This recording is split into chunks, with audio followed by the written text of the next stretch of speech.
മൈമകളും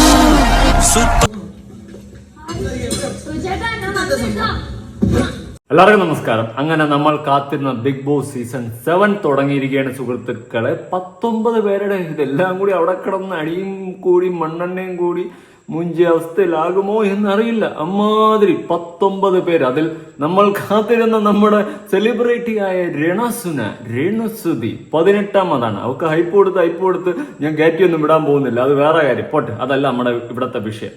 ഇവിടെ ഇടയ്ക്കൊരു അഡ്വക്കേറ്റ് കയറിയിട്ടുണ്ടായിരുന്നു. ശ്രദ്ധിച്ചായിരുന്നു ആരാണെന്ന് ഞാനിങ്ങനെ ആലോചിക്കായിരുന്നു. എവിടെയോ കണ്ടിട്ടുണ്ടെന്നുള്ളൊരു കാര്യം ആലോചിച്ചപ്പോൾ അവസാനം കിട്ടിയിട്ടുണ്ട്, തൂക്കിയിട്ടുണ്ട്. എല്ലാവരെയും ഞാൻ ഇപ്പൊ പരിചയപ്പെടുത്തി തരാം. കണ്ടസ്റ്റ് നമ്പർ 1 അനീഷ് എന്ന് പറയുന്ന ഒരു കോമണർ കവിയാണ്. പിന്നെ സ്ത്രീ വിരുദ്ധതയാണ് മെയിൻ എന്നൊക്കെ പറഞ്ഞുകൊണ്ട് കയറിയിട്ടുണ്ട്.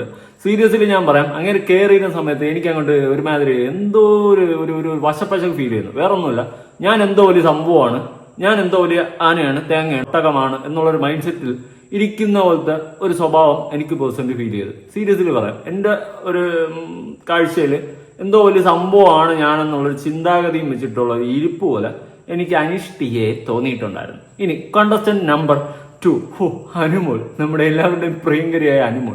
ഒന്ന് പറഞ്ഞാൽ രണ്ടാമത് കരയുകയാണ്. അനുമോളുടെ ഒരു രീതി പാവം കേട്ടോ, നല്ലൊരു കുട്ടിയാണെന്ന് തോന്നുന്നു. കുറെ മണ്ടത്തരങ്ങളും പൊട്ടത്തരങ്ങളും അബദ്ധങ്ങളും മാത്രം വിളിച്ച് പറയാൻ വേണ്ടിയിട്ട് വാ തുറക്കുന്ന ഒരു കണ്ടസ്റ്റന്റ് ആണ് അനുമോൾ. ഇനി ഇവിടെ എത്രമാത്രം കരയുമെന്ന് കണ്ടറിയാം. എന്തായാലും നല്ല പോലെ കരയും, ഇരിപ്പ് വശം വെച്ചിട്ട് നല്ല പോലെ കരയുമെന്നാണ് ഞാൻ മനസ്സിലാക്കുന്നത്. ആരെങ്കിലും എന്തെങ്കിലും ഒന്ന് പറഞ്ഞാൽ മതി, മൂന്നാമത് അനുമോള് കരഞ്ഞ് കീഴടങ്ങുമെന്നാണ് ഞാൻ മനസ്സിലാക്കുന്നത്. നമുക്ക് എന്തായാലും കാത്തിരുന്ന് കാണാം. ഇനി മൂന്നാമത് ആര്യൻ ഖത്തൂരിയ എന്ന് പറയുന്ന ഒരു കണ്ടസ്റ്റന്റ് ആണ് കയറിയിട്ടുള്ള. Modelling, actor പരിപാടിയൊക്കെയാണ്. ആള് നല്ല ഫെയർ ആയിട്ട് അടിപൊളിയായിട്ടൊക്കെ നിൽക്കുന്നുണ്ട്. എന്തോ ജാടുണ്ടോന്ന് ചോദിച്ചു കഴിഞ്ഞാൽ എനിക്ക് അങ്ങനെയും തോന്നിയില്ല. എന്നാ മാന്യനാണോ പാവമാണോ എന്ന് ചോദിച്ചു കഴിഞ്ഞാൽ അങ്ങനെയും തോന്നിയില്ല. ഒരു ന്യൂട്രൽ നിപ്പിൽ അങ്ങ് നിൽക്കുന്നുണ്ട്. കുഴപ്പമില്ല, പോട്ടെ. അടുത്ത് കലാഭവൻ സരിക എന്ന് പറയുന്ന ആർട്ടിസ്റ്റ് ആണ്. അവര് അത്യാവശ്യം ആക്റ്റീവായിട്ടൊക്കെ നിൽക്കുന്നുണ്ട്. അറിയില്ല, ഇനി ബാക്കി മുന്നോട്ട് പോകുമ്പോൾ അറിയാം. അവരെയും കുറിച്ചിട്ട് ഒന്നും പിടികിട്ടുന്നില്ല. ഇനി അക്ബർ ഖാൻ ഒരു പാട്ടുകാരനാണ്. വന്നപ്പോൾ തന്നെ അടിപൊളിയായിട്ടാണ് പാട്ടൊക്കെ പാടിയാണ് ഇൻട്രോ ഒക്കെ കൊടുത്തകത്ത് കയറി പോയിട്ടുള്ളത്. കൊള്ളാം, അവന് നൈസായിട്ട് പെർഫോം ചെയ്ത് കയറി പോയിട്ടുണ്ടായിരുന്നു. ഇനി RJ ബിൻസി, കുറച്ച് RJ ആയതുകൊണ്ട് തന്നെ അതിന്റെ ഒരു വിരളിത്തനം RJ ബിൻസിയിൽ എനിക്ക് കാണാൻ സാധിച്ചിട്ടുണ്ടായിരുന്നു. കണ്ടസ്റ്റന്റ് നമ്പർ 6 ആണ് കേട്ടോ. അടുത്ത് 7 വന്നിട്ട് ഒനീൽ സാബു, അഡ്വക്കേറ്റ് ആണ്. അതുപോലെ കുക്കിംഗ് പരിപാടി. എന്തായാലും അവിടെ അടുക്കളയിൽ നല്ലൊരു കുക്കിനെ കിട്ടി എന്നുള്ളൊരു കാര്യം എനിക്ക് മനസ്സിലാക്കാൻ സാധിക്കുന്നു. നല്ല വായിക്ക് രുചിയായിട്ട് എന്തെങ്കിലും കഴിക്കാൻ പറ്റും എന്നാണ് ഞാൻ വിശ്വസിക്കുന്നത്. അറിയില്ല, നൈസായിട്ട് നിൽക്കുന്നുണ്ട്. കോസ്റ്റ്യൂം എനിക്ക് അത്ര പിടിച്ചില്ല കേട്ടോ. ഒനീൽ സാബുവിന്റെ ഒരുമാതിരി മറ്റേ അലിൻ ജോസ് പെരേര കല്യാണത്തിനൊക്കെ പോകുമ്പോൾ വന്ന് നിൽക്കുന്ന പോലെ ആയിരുന്നു ഇങ്ങേരുടെയും വേഷം. അതുകൊണ്ട് എനിക്ക് വലുതായിട്ട് പിടിച്ചില്ല. പോട്ടെ. ഇനി ബിന്നി നൂബിൻ എന്ന് പറഞ്ഞിട്ട് സീരിയൽ ആക്ട്രസ് ഒക്കെയാണ്. അവരും വന്നിട്ടുണ്ടായിരുന്നു. അങ്ങനെ വേറെ പ്രത്യേകിച്ച് എനിക്ക് പറയാനായിട്ടൊന്നുമില്ല. നൈസായിട്ട് വന്ന് എന്തൊക്കെയോ അങ്ങനെ ചുമ്മാ തട്ടിമുട്ടി നിൽക്കുന്നുണ്ട്. കൂടുതൽ ദിവസങ്ങളിലോട്ട് പോകുമ്പോൾ നമുക്ക് പരിചയപ്പെടാം. Contestant number 9 Abhilash. നൈസാണ് ആള്. നേരത്തെ ഞാൻ ഒരുപാട് വീഡിയോസ് കണ്ടിട്ടുണ്ട്, ആളുടെ കുറെ വീഡിയോസ് കണ്ടിട്ടുണ്ട്. പ്രത്യേകിച്ച് നമ്മൾക്ക് മോട്ടിവേഷൻ തോന്നുന്ന ഒരു രീതിയിലുള്ള സംസാരം കാര്യങ്ങളൊക്കെയാണ് അഭിലാഷിന്റെ വീഡിയോസിലുള്ള. ഈ ഡിസേബിൾ ആയിട്ടുള്ള ആൾക്കാരെ മുന്നോട്ട് വരണം എന്നുള്ളൊരു ചിന്താഗതിയും വെച്ചിട്ട് നല്ലൊരു പേഴ്സണാലിറ്റിയുടെ ഉടമയാണെന്നാണ് ഞാൻ മനസ്സിലാക്കുന്നത്. സോഷ്യൽ മീഡിയയിൽ കണ്ടുള്ള അഭിലാഷിനെ എനിക്കറിയാവൂ. ഇനി ഇതിന്റെ അകത്ത് വെച്ചിട്ട് റിയൽ ക്യാരക്ടർ മനസ്സിലാക്കാൻ സാധിക്കുമെന്നാണ് വിശ്വസിക്കുന്നത്. എന്തായാലും സോഷ്യൽ മീഡിയയിൽ വെച്ചിട്ടുള്ള അഭിലാഷ് നല്ലൊരു നീറ്റ് ഇമേജ് ആണ് കൊണ്ടുപോയിക്കൊണ്ടിരുന്നത്. ഓക്കെ, ഇനി ബിഗ് ബോസിൽ അഭിലാഷിന്റെ ക്യാരക്ടർ എങ്ങനെ ആവുമെന്ന് അറിയത്തില്ല. പക്ഷെ സോഷ്യൽ മീഡിയയിൽ വെച്ച് നോക്കുമ്പോൾ നല്ലൊരു ക്യാരക്ടറാണ് അഭിലാഷ് കാഴ്ചവെച്ചിട്ടുള്ള. അഭിശ്രീ എന്ന് പറയുന്ന യൂട്യൂബ് ചാനലൊക്കെ ഉള്ളതാണ്. വൈഫും അഭിലാഷും കൂടിയൊക്കെയാണ് ഒരുമിച്ച് വീഡിയോസ് ഒക്കെ ചെയ്യുന്നത്. ഞാൻ കണ്ടിട്ടുള്ളതാണ്. ഇവരുടെ പല വീഡിയോസ് എടുത്ത് റിയാക്ട് ചെയ്തിട്ടുള്ളതാണ്. അതുകൊണ്ട് എനിക്കറിയാം. അല്ല പേഴ്സണലി കമ്പനിയോ കോൺടാക്റ്റോ ഒന്നുമില്ല. അങ്ങനെയുള്ളൊരു പരിചയം എനിക്ക് ഇവരെ കണ്ടറിയാം. നൈസായിട്ടാണ് എനിക്ക് തോന്നിയിട്ടുള്ളത്. പ്രത്യേകിച്ച് ഇവനിൽ എനിക്കുള്ളൊരു ഹോപ്പും ഇവന്റെ അടുത്ത് എനിക്കുള്ളൊരു ഇതെന്ന് വെച്ച് കഴിഞ്ഞാൽ ഈ ഡിസേബിൾ ആയിട്ട് മുന്നോട്ട് വരാൻ മടിയായിട്ട് നിൽക്കുന്ന ആളുകൾക്ക് ഒരു പ്രചോദനമായാണ് അഭിലാഷ് എന്നും മുന്നോട്ട് വരുന്നത്. ഇന്ന് ഇത്രയും വലിയൊരു ബിഗ് പ്ലാറ്റ്ഫോമിൽ അഭിലാഷ് വന്ന് നിൽക്കുന്നുണ്ടെങ്കിൽ അത് അവന്റെ കഴിവ് കൊണ്ട് തന്നെ ആണെന്ന് മാത്രമാണ് ഞാൻ മനസ്സിലാക്കുന്നത്. അതുപോലെ ഈ ഡിസേബിൾ ആയിട്ടുള്ള ആൾക്കാർ പിന്തള്ളപ്പെട്ടും അല്ലെങ്കിൽ പുറകോട്ട് വലിഞ്ഞിരിക്കുന്നവർക്കും ഒരു ആത്മവിശ്വാസവും ഒരു പ്രചോദനമാണ് അഭിലാഷ് എന്നാണ് ഞാൻ മനസ്സിലാക്കുന്നത്. ഓക്കെ, അടുത്ത 10 രന ഫാത്തിമ. ഒരു കുട്ടിയാണ് കേട്ടോ. എനിക്ക് നോക്കിയപ്പോൾ ഒരു ബാർബി ഡോൾ പോലെ വരുന്നത് കണ്ട് പിന്നെ അകത്തോട്ട് കയറി വന്നപ്പോൾ ഞാൻ നോക്കിയപ്പോൾ അനാബെല പോലെ എനിക്ക് തോന്നി. ആ ലുക്ക് വീസിൽ ആ ഡ്രസ്സിങ്ങിന്റെ ഇതൊക്കെ കണ്ടപ്പോൾ അനാബെല പോലെയൊക്കെ ഇരിക്കുന്ന കണ്ടായിരുന്നു. ഓക്കെ, ആ കുട്ടി വന്ന് കയറിപ്പോയി. അടുത്ത് നമ്മുടെ കണ്ടസ്റ്റന്റ് നമ്പർ 11 വന്നിട്ട് രഞ്ജിത്ത് മുൻഷി. മറ്റേ മുൻഷി പരിപാടിയിലൊക്കെ ഉള്ള ആളാണ്.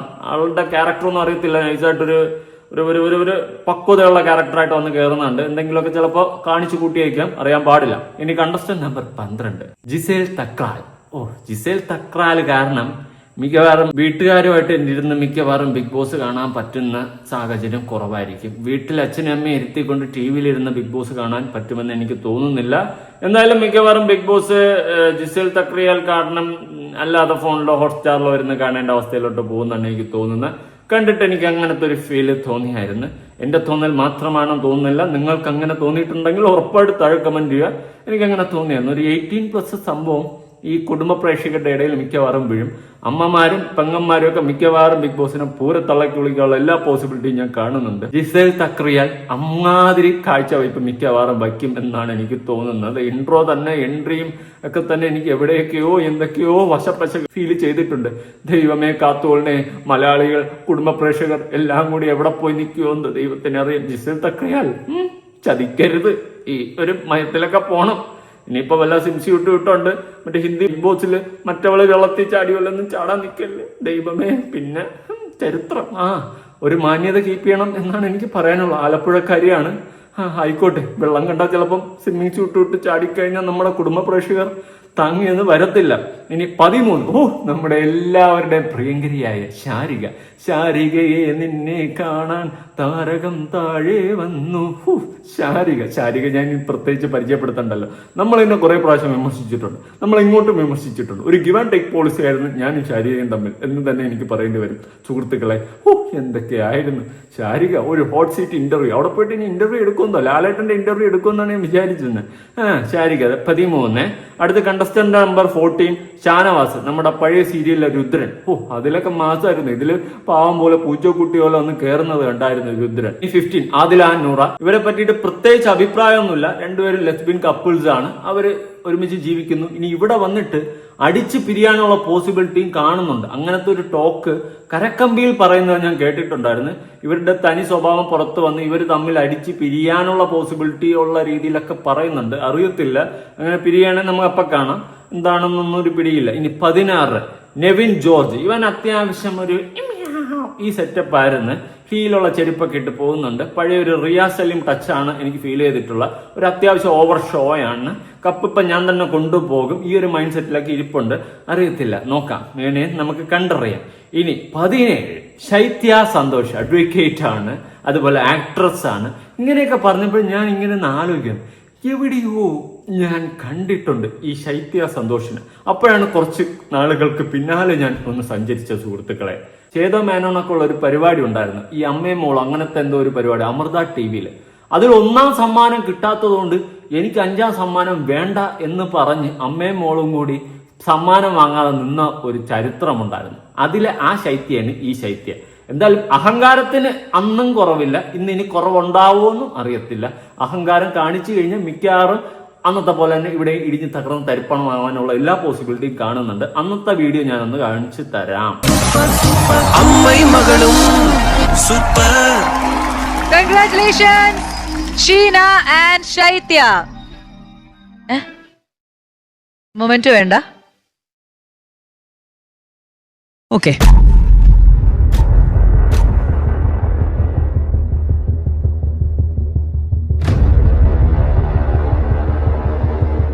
ഈ ഷീന ആൻഡ് ശൈത്യയാണ്, അതിലെ ശൈത്യയാണ് ഈ ശൈത്യ. അപ്പൊ ഈ ശൈത്യക്ക് അന്ന് സമ്മാനം 5ാം സ്ഥാനം ആയതുകൊണ്ട് വേണ്ടെന്ന് പറഞ്ഞും കൊണ്ട് മൊമെന്റോ വേണ്ടെന്ന് പറഞ്ഞുകൊണ്ട് ഇറങ്ങി നടന്നു പോയ ടീമാണ്. 1ാം സ്ഥാനം വേറെ ആർക്കോ കിട്ടിയതിന്റെ ഒരു സംഭവം തീർത്തതാണ്. അങ്ങനത്തെ അഹങ്കാരം പിടിച്ച ടീമാണ്. ഇവിടെ വന്നിട്ട് അഹങ്കാരം വിളമ്പുകയാണെങ്കിൽ മിക്കവാറും ട്രോഫി പോയിട്ട് അവിടുത്തെ ചായക്കെ പോലും കിട്ടത്തില്ല. കേട്ടാ ശൈത്യ, അഹങ്കാരമൊക്കെ തൂത്ത് മടക്കി പോക്കറ്റ് വെച്ചുകൊണ്ട് മാറിയിരിക്കുന്നതായിരിക്കും തനിക്ക് നല്ലത്.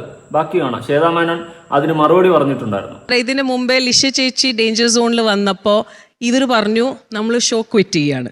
അതെ. ഇന്നിവിടെ അവര് 5th പൊസിഷൻ തന്നപ്പോ അവര് ഷോ ക്വിറ്റ് ചെയ്യാണ്. I don't understand. ബിക്കോസ് ഞാൻ ഒരു ജഡ്ജായിട്ടല്ല, ഞാൻ ആസ് എ പ്രേക്ഷക നിലയിൽ ഞാൻ പറയാണ്, I am confused and I am sorry Sheena ചേച്ചി ആൻഡ് ശൈത്യ. ഒരു ആർട്ടിസ്റ്റ് എന്ന നിലയിൽ ഇവിടെ ശ്വേതാമേനോൻ സോറി പറയേണ്ട കാര്യമൊന്നുമില്ല. അതൊക്കെ അഹങ്കാരം മൂത്തിട്ട് അന്ന് ഇറങ്ങി പോയതാണ്. നമുക്കൊക്കെ എന്തെങ്കിലും ചെറിയൊരു സമ്മാനം കിട്ടി അത് തന്നെ വലിയ അംഗീകാരമായി കാണുന്ന വ്യക്തികളാണ് നമ്മൾ ഓരോരുത്തർ. അപ്പൊ അവിടെ 5ാം സ്ഥാനം കിട്ടിയപ്പം പിടിച്ചില്ല അമ്മയ്ക്കും മോക്കും. അമ്മയും മോളും സൂപ്പർ, അമ്മയും മോളും പിടിച്ചില്ല. അമ്മയും മോളും ഇറങ്ങിപ്പോയി. വേണ്ട, എനിക്ക് ഈ ട്രോഫി ഒന്നും വേണ്ട, എനിക്ക് പറ്റില്ല, എനിക്ക് 1ാം സമ്മാനം തരുവാണെങ്കിൽ താന്ന് പറഞ്ഞുകൊണ്ട് ഇറങ്ങിപ്പോയ ടീമാണ്. അതുകൊണ്ട് തന്നെ അഹങ്കാരത്തിന് ഒരു കുറവും ഇല്ല എന്ന് ഞാൻ മനസ്സിലാക്കുന്നു. ഇനി നമ്മുടെ 18ാമത്തെ കണ്ടസ്റ്റന്റ് രേണുസുതി. രേണുസുതിയെ കുറിച്ച് ഞാൻ ഇനി പ്രത്യേകിച്ച് പറയേണ്ട കാര്യമൊന്നുമില്ല. പറയേണ്ടതൊക്കെ അത്യാവശ്യം ഒരു 80% പറഞ്ഞിട്ടുണ്ട്. ബാക്കി 20% വരും ദിവസങ്ങളിൽ മിക്കവാറും പറയേണ്ടി വരും. നോക്കാം. അപ്പൊ ആദ്യം തന്നെ അകത്ത് കയറി പോയിട്ട് എന്റെ സുധിച്ചേട്ടോ ഞാനെത്തി, എന്തുവാടെ അങ്ങേരെ അവിടെ കൊണ്ടിട്ടും മിക്കുന്നല്ലോടെ. അതുപോലെ ബാഗ് പാക്ക് ചെയ്യുന്ന സമയത്ത് അങ്ങേരെ മറ്റേ ബാഗിൽ എന്തൊക്കെയോ ഒക്കെ എടുത്തോണ്ട് എന്തൊക്കെയോ കാണിക്കണം. എനിക്കിതൊന്നും കാണാൻ വയ്യ. എന്റെ സുധിച്ചേട്ടാ കണ്ടു നോക്കാം. സുധിച്ചേട്ടാ ഞാൻ വന്നേട്ടോ. ഞാനൊന്നും പറയണില്ലടേ. ഞാൻ ഇനി പറഞ്ഞാൽ പറയും ഡീഗ്രേഡ് ചെയ്യണം. ഇതിലെന്തോടെ ഇതൊക്കെ കണ്ടാ ചിരിക്കാതെ പിന്നെ എന്തോന്ന്. സുധിച്ചേട്ടാ ഞാൻ വന്നു. സുധിച്ചേട്ടാ പിന്നെ ബിഗ് ബോസിന്റെ മേളിലല്ലേ കയറിയിരിക്കുന്നത്. സുധിച്ചേട്ടാ ഞാൻ വന്നു. എന്നെ കൊണ്ടൊന്നും പറയിപ്പിക്കരുതല്ലേ. നമ്മളെല്ലാം പറഞ്ഞു കഴിഞ്ഞാൽ പിന്നെ അത്രയൊക്കെ ആയി ഇത്രയൊക്കെ ആയി. അതിന്റെ ഒന്നും ആവശ്യമില്ല. ഇനി രേണുസുതി ചേച്ചി പറഞ്ഞിട്ടുണ്ടായിരുന്നു ഞാൻ ബിഗ് ബോസിലോട്ടില്ല. അയ്യോ ഇതൊക്കെ ആരാ പടച്ചു വിടുന്നേ? നാണമുണ്ടോ സ്ത്രീയെ നിങ്ങൾക്ക് ഇങ്ങനെ കള്ളം പറയാനായിട്ട്? അന്നും ഞാൻ പറഞ്ഞു, ഞാൻ ഇന്റർവ്യൂ കൊടുത്ത സമയത്തും പറഞ്ഞു ചേച്ചി ഫ്ലൈറ്റ് വൈകിട്ട് കയറാൻ പോകുന്നു എന്നുള്ള കാര്യം വളരെ വ്യക്തമായിട്ട് നമ്മൾ അറിഞ്ഞു. എന്നിട്ട് നമ്മളത് പറഞ്ഞപ്പോൾ ചേച്ചി നേരത്തെ വീഡിയോ ഷൂട്ട് ചെയ്ത് വെച്ചിട്ട് ഈ സമയത്ത് കൊണ്ടിട്ടിട്ട് ഇപ്പൊ ഷൂട്ട് ചെയ്തെന്നുള്ള രീതിയിലാക്കി നാട്ടുകാരെ പറ്റിച്ചു. അവർ ബിഗ് ബോസിൽ പോയിട്ട് അവർക്ക് വോട്ടുകൾ ഇടേണ്ട പ്രേക്ഷകരെ തന്നെ അവർ പറ്റിച്ചു എന്നാണ് ഞാൻ മനസ്സിലാക്കുന്നത്. നിങ്ങളൊന്ന് ആലോചിച്ച് നോക്കും. അമ്മാതിരി പറ്റിപ്പും തട്ടിപ്പും നടത്തിയിട്ടാണ് അങ്ങോട്ട് കയറി പോയിട്ടുള്ള. പറഞ്ഞത് ഞാൻ ഒന്നുകൂടി കൊടുക്കാം. ചേച്ചി അനിയത്തിയും കൂടി ഇരുന്നേ, രണ്ടുപേരും ഉണ്ട് കേട്ടാ. പിന്നെ ആണെങ്കിൽ ഞാൻ ബിഗ് ബോസിൽ പോയി, ഫ്ലൈറ്റ് കയറി എത്തി, അവളെ പിരിച്ചു വിട്ടു, ബിഗ് ബോസിൽ നിന്ന് പിരിച്ചു വിട്ടു. വ്ളോഗേഴ്സിന്റെ കുറെ കണ്ട് ഞാനൊരു കാര്യം ചോദിച്ചോട്ടെ, ഞാനിപ്പോ ഈ വീട്ടിൽ ഇരിക്കുവാണ്, ഞാൻ എങ്ങനെയാണ് കയറി പോയത്?